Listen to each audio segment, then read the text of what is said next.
ఇది fried chicken అనమాట కొరియాలో. అంటే బోన్లెస్ చికెన్. ఇది ఎంఎం చికెన్ అలా తిన్నాడు సన్నీ. దాంతోపాటు ఇది రైస్ పీస్ కూడా ఇస్తారు అనమాట. చికెన్తో కంపల్సరీ వెజిటేబుల్ ఇస్తారు. బాగుందని, ఎలా ఉంది, టేస్ట్గా ఉందా? ఇలా ఇస్తారు 2 సాసులు. ఇదైతే హనీ స్వీట్గా ఉంటుంది, స్వీట్గా ఉంటుంది అనమాట.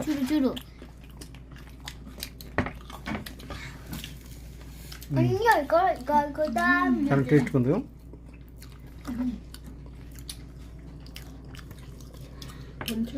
బోన్లెస్ చికెన్ అనమాట దక్షిణ కొరియాలో.